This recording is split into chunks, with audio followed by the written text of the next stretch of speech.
So it's 9 p.m. in Kiev, December 13th, and today we had a funeral for my friend Niko.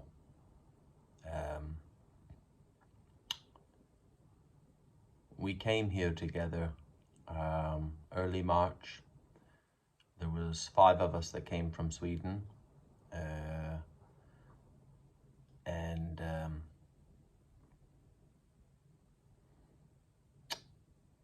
some days ago I got a phone call from Nika, your Nika, the future of Ukraine. I was heading west to Lviv to pick up a Land Cruiser that was donated to us by a Swedish organization. Can't say no to that. And Nika had an opportunity to join a team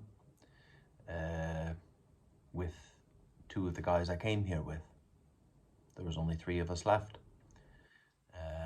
And that made me very happy. She had this opportunity, and that was great. And I brought her further west, where she linked up with her team, where there was Niko, and they were going to run the Kazovac. They had a medevac team and a Kazovac team, and there was Dan as the driver from Detroit, a great guy, really good guy, ex-state trooper, paramedic.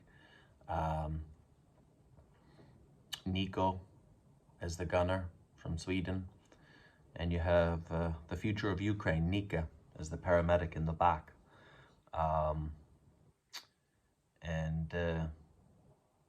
They were doing a casualty pickup in Soledar. Soledar, Nika made the call very quickly that they would not go to the medevac unit, that they would carry on directly to Bakhmut hospital. That's her call. And before they hit the Bakhmut block post, or what used to be, oncoming traffic with their lights, high beams on, Dan was blinded, and when he the next thing he seen when that passed was a BMP, a Soviet era armored fighting vehicle that are as common as the light of day here, and they hit it from the passenger side,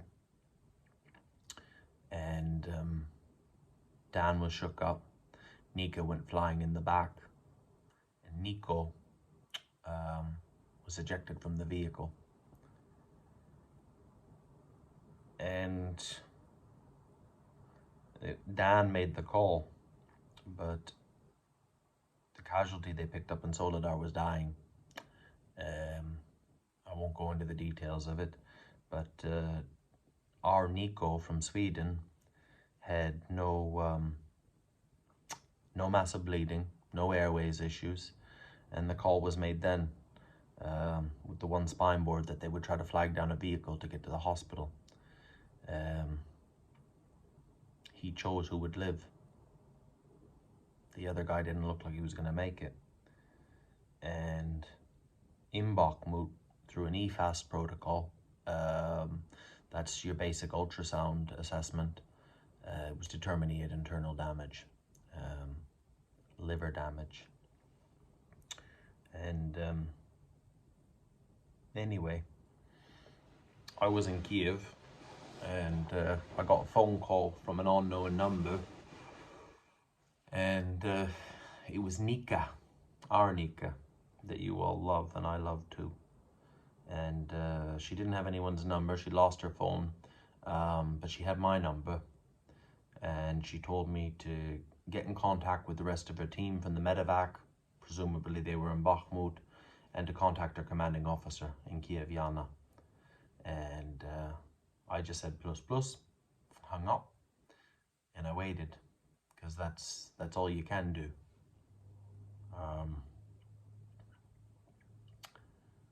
But going back, when the war started in Stockholm, I was watching the news one night, sitting there with Masa, and Zelensky asked for help, day 3. for foreign volunteers to come. And I knew the answer. I knew what I was going to do. And you couldn't get on the embassy website. The Russian hackers had attacked them all around the world. But I called the embassy, and there was a very stressed woman there, and she gave me a number to text, and I would get a call back from another number, and I was put into a signal group. And that signal group full of Swedes, it was very apparent that many of them were maybe not lying to us only, but lying to themselves. They were never going to come to Ukraine. Oh, I want to do this. Maybe I'll come next month, you know, month after that. Oh, I'll come in June. But one guy I had a video chat with on there, he just quit the police force in Uppsala, and we had a video call, and I knew he was for real and he knew I was for real, and we had some affairs to sort. But we eventually agreed that we would all meet in Krakow. So I arranged my affairs, and I said goodbye to Isabel, said goodbye to Masa, took a flight, Copenhagen to Krakow. And I booked a hotel for a couple nights in the same hotel that the ex-cop, another guy from Stockholm who just got quick release from the army, to come. And then there was a guy who showed up later who actually took one of my beds, I think. It was, if you follow Instagram, we're linked sometimes, Okan Soldat, or Oshand if you're Swedish. Yeah, he took one of the beds in there.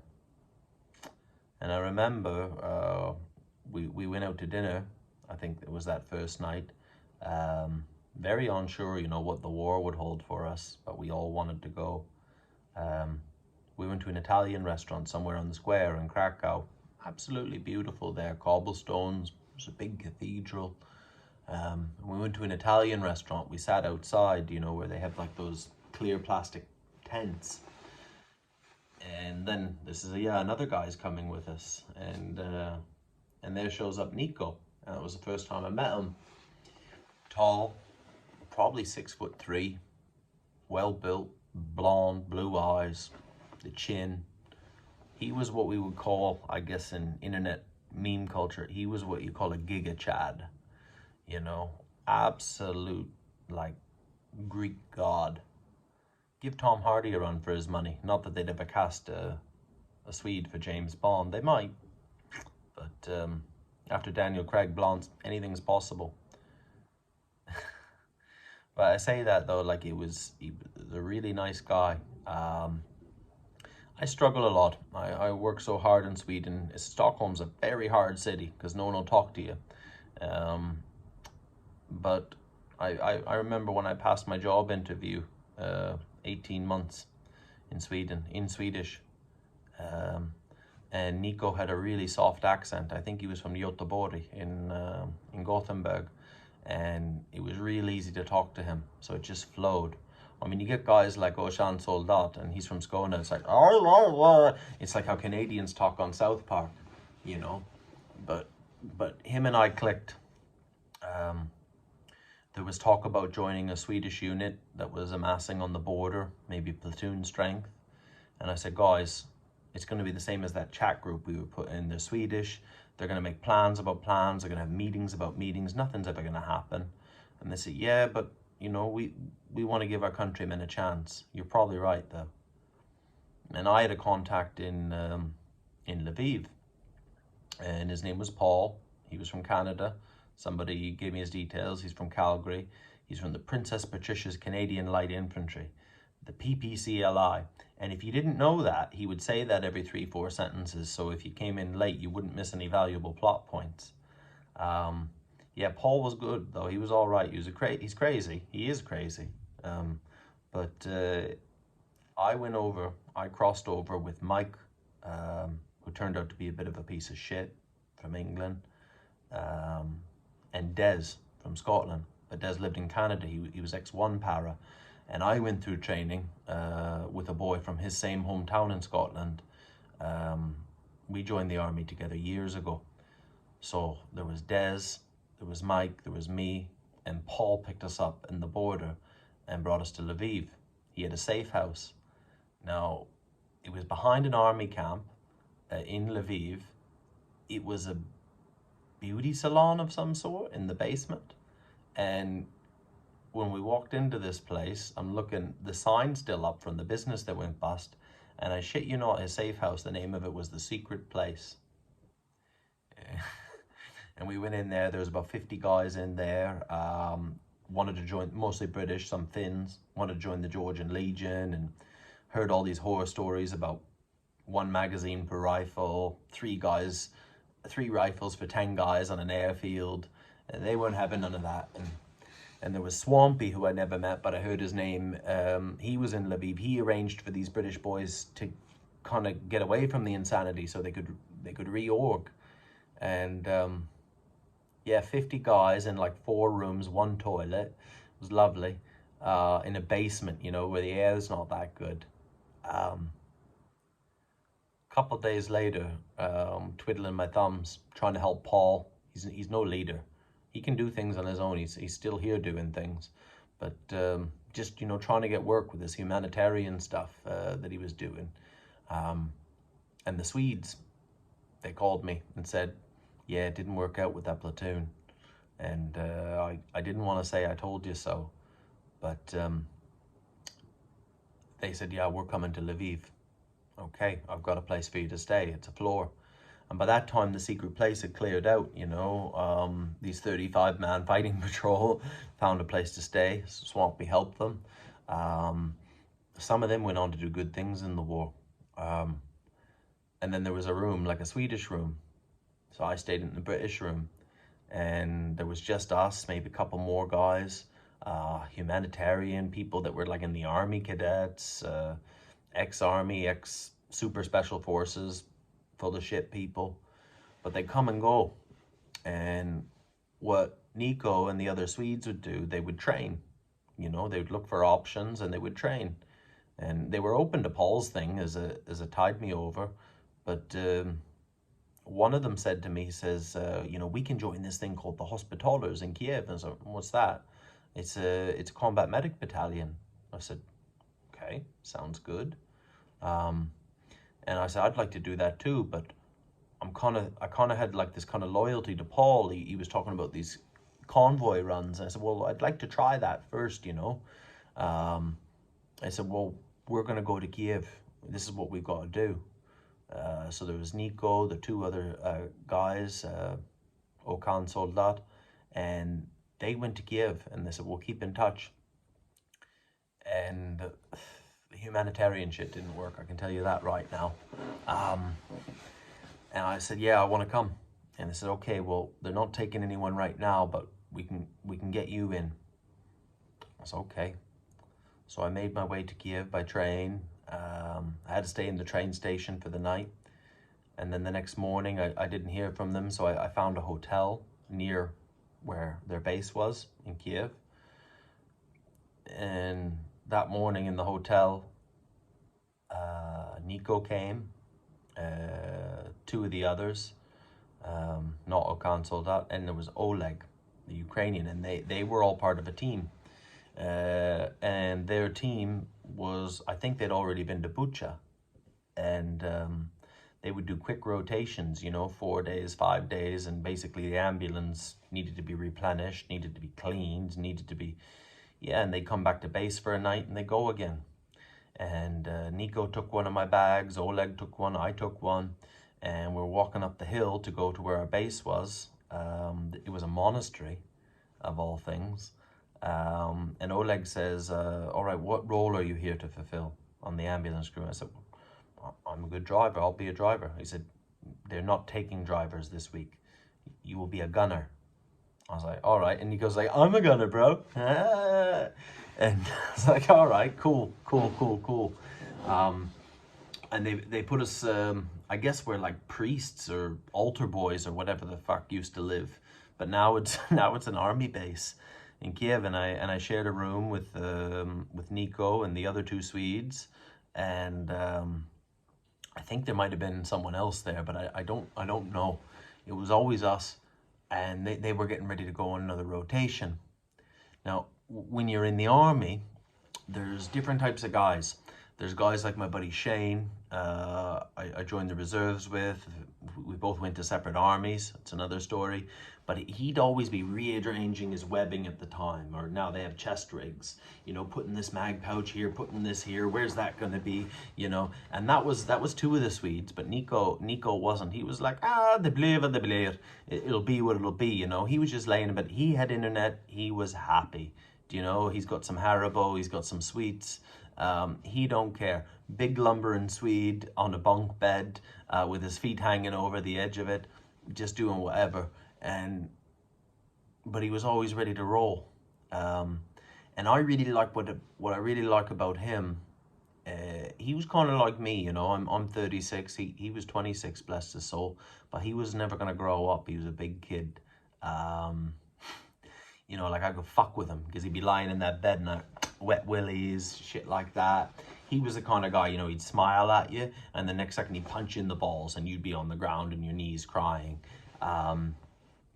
Yeah, and they were pretty busy. You know, I never actively participated in the Battle of Kiev, but they probably did 3 quick hot rotations during that time. I stayed behind with Rebecca from Colorado. She's a fantastic nurse. Her and Edouard, they formed a TCCC program, a training program, and prolonged care, casualty care, for all the English speakers, the foreigners. And I just trained, I think, for 10 days. Sometimes when the boys would be back, because I didn't get my rifle then, I'd take Niko's rifle and I would train and I would drill with it in my room. And the biggest problem with an AK, I remember at the time, was the mag. It's not like an AR platform where it just goes straight in. You kind of have to, it takes a bit of practice. You have to go this way and up. It sounds simple, but I think it would be easier to learn an AK from scratch. But yeah, we had a lot of good times, like living in that monastery. And I remember many meals together, laughs, memes, Pornhub, anything for a laugh. I remember one day we were doing IV training, and upstairs in the room one day, Niko, we said, "Oh, we'll give one to him."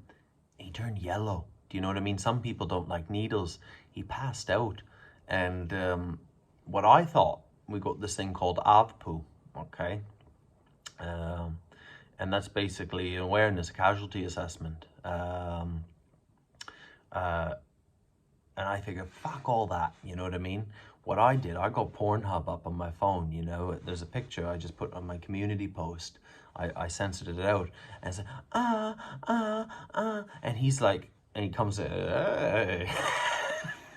That's brilliant, you know, like things like that you go to jail for in the West. You know how many casualties I've done that for, and doctors have caught on to what I'm doing and they've done that instead of an AVPU assessment. Do you know what I mean? Like guys that are semi-conscious, fucking brilliant. But we're kids, you know what I mean? Like that's what I miss about the army, and that's what like a guy like Niko reminded me of. I remember one night there was one pub. We'd go there a few times at night, but we had to be back by curfew. I mean, Kiev was on lockdown, you know, you had to walk by 2 block posts just to get to this pub. But it wasn't a pub because it was illegal to drink, so nobody drank there, right?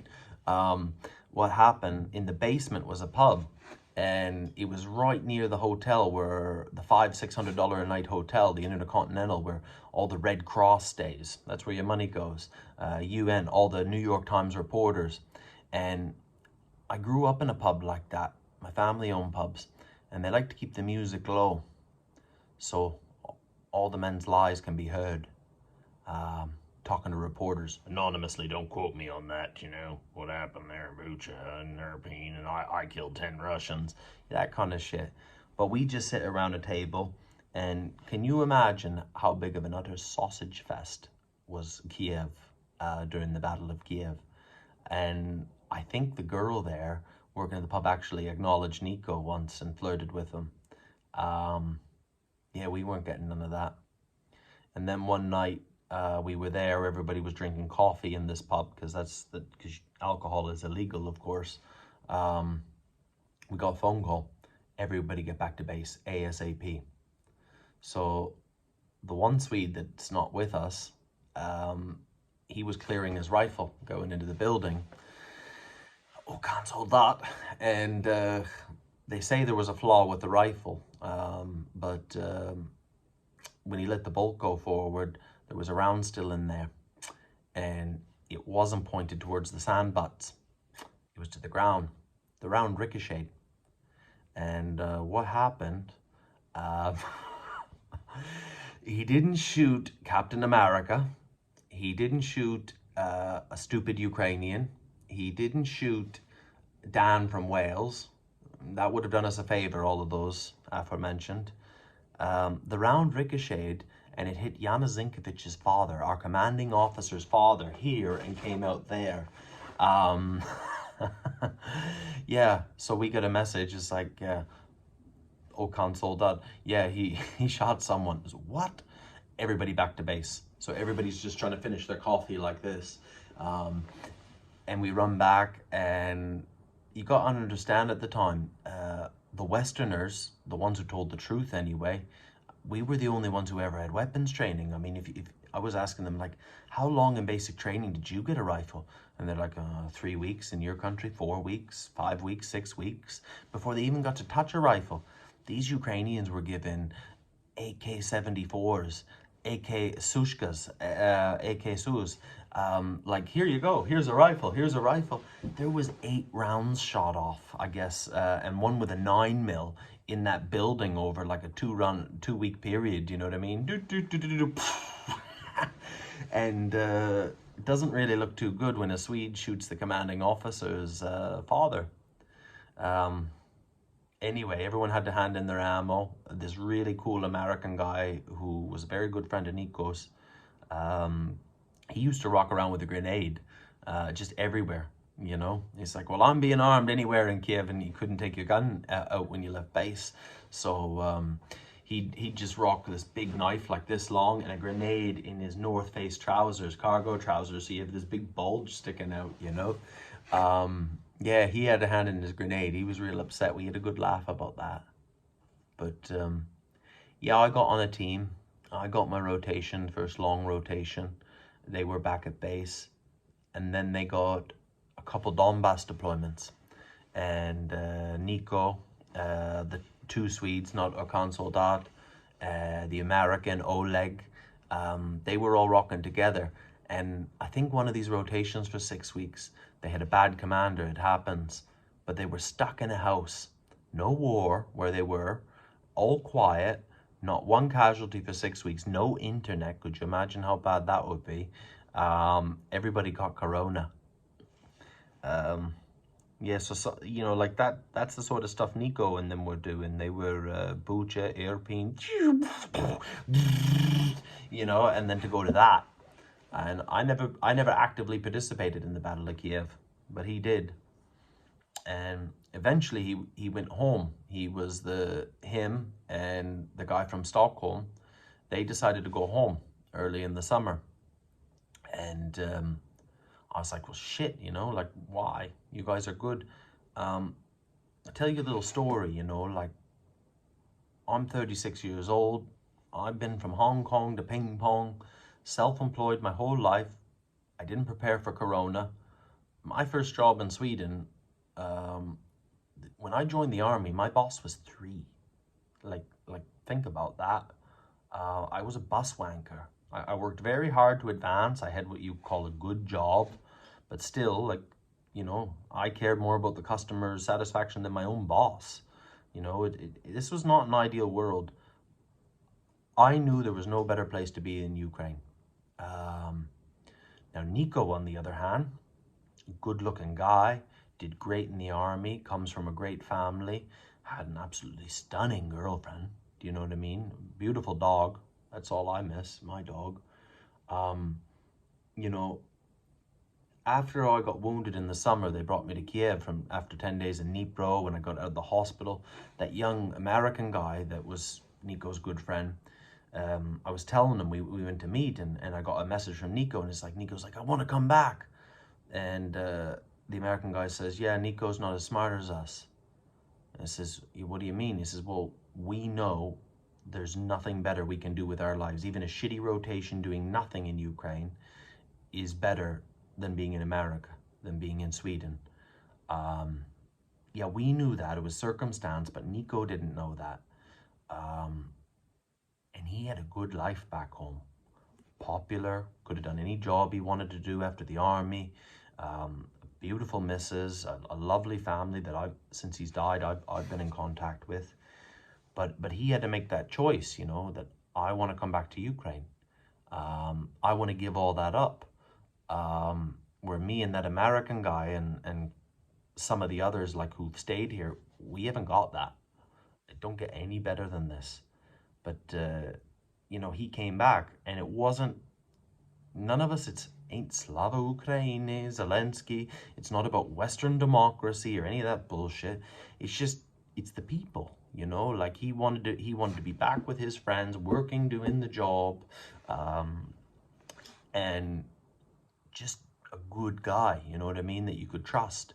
And that's all it was. Do you know what I mean? It's just, you want to be with the people. Just like how I work with Nika now. You know, she's going through a hard time. She was in the back of that car. I can't leave Ukraine. It's not about Zelensky, Shukhovny, or Hospitalieri. It's not about Russia. It's about Nika. It's like same as Niko. It was about me. It was about Dan. It was about, so you know, when he came back, he got with Dan, the American, and they got on a team, and they went down to Kherson, because Dan been down there the summer with the American, doing some very hot shit towards the end of the summer. And I didn't see him that much when he was here, because I'm so busy with my thing, trying to run YouTube to get more money, to buy more shit. Instagram, I'm a bit tired with Instagram, if I'm honest with you.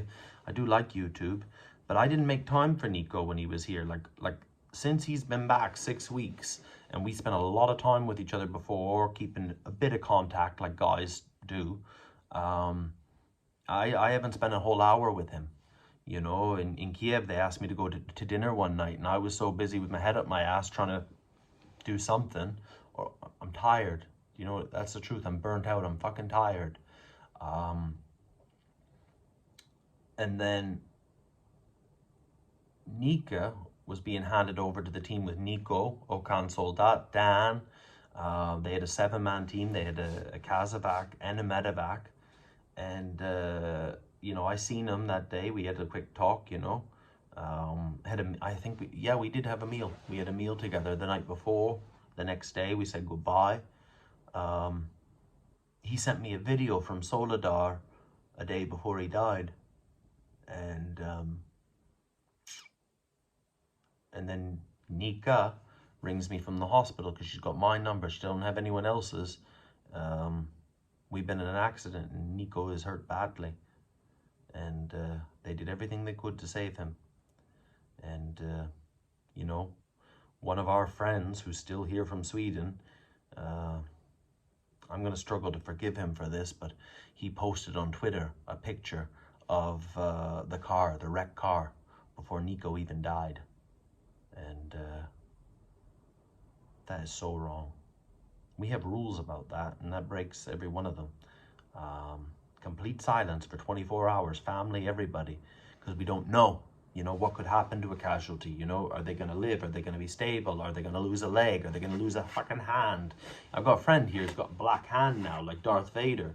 You know, he was on the Kraken bus this summer with my friend Dima, who I did my first 2 rotations with. Dima broke his shoulder. A Ukrainian woman came home from Austria to work on that bus. You know, complete news blackout for 24 hours. That's the way it goes till we can tell the family something definitive, and then maybe talk to the press. But yeah, today we had the funeral, and I was asked to be one of the pallbearers, and there was me, there was Oleg, who spent just as much time with Niko as but more than me and than anybody here. He wasn't one of the original pallbearers who brought him in, but I seen him later, and I said to the head one, I said, Oleg should be here with us. And he thanked me afterwards for that. And it was I cried like a little girl when the vehicle pulled up. And in Ukraine they say 200, that means dead. 300 is a wounded, and I cried. And then when they opened the casket, and we all knelt down, we did our thing one by one, and I gave him a kiss on the forehead. And he'll go home to Sweden tomorrow. But he was my friend, and I just never made the time when he came back, and I could have made all the time. See, if you're listening this far, we got names for each other, and the sensitive little pussies in the world couldn't handle this. Sweden is one of the best countries in the world, but they're little pussies. Do you know what I mean? Like, oh, can't say that, politically right, like way far, you know. And his name was Mama Knullere, motherfucker, and I was Husplatte, house. You ever watch Django in Chains? There's the house, and there's the fielding. An immigrant who's desperate to be like a Swede, and I was Husplatte and he was Mama Knullere, and yeah, I'll leave it at that. Så länge. Ha det så bra, Mama Knullere.